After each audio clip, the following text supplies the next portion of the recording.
1. To fear the Lord. But the midwives feared God, and did not do as the king of Egypt commanded them, but saved the male children alive.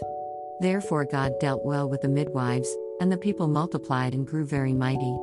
And so it was, because the midwives feared God, that he provided households for them. Exodus 1:17, 20-21.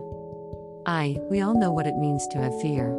We struggle with the fear of failure, the fear of being alone, and the fear of rejection. These fears bring insecurity and slant our judgment. How can we differentiate between the fears of this life and the fear of the Lord? What is the difference? The term to fear the Lord means to revere or to stand in awe of.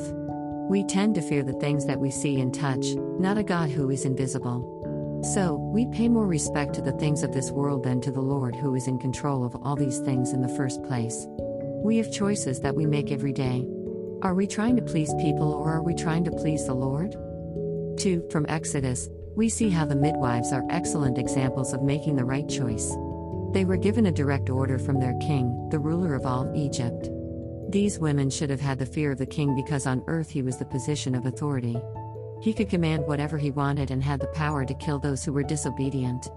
However, these women chose to fear the Lord even though they knew they could be killed. They saw something in the Hebrew people that indicated the existence of a higher authority than Pharaoh. They realized that the Hebrew God is the one true God, in control of life and death. They chose to fear and honor the Lord, even if it meant their own death. 3. Sometimes we think that by trying to please people, we are pleasing the Lord. As Christians, are we not supposed to lay down our rights and become servants to all? This is true only when we first lay down our rights to God. We can only begin to understand this concept as we learn what it means to fear the Lord. He has given us His Word to teach us.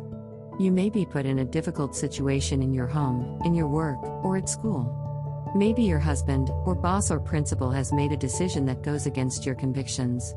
What are you going to do? Who are you going to live in fear of, man or God?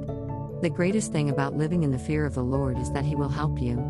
It is not your responsibility to change their decisions but to express your convictions. By choosing to fear Him, He will lead you, guide you, and love you through the fearful times. Depend on Him, fear Him. For when all of life is said and done, we all stand before God one day. And there is no doubt whose side we will choose then.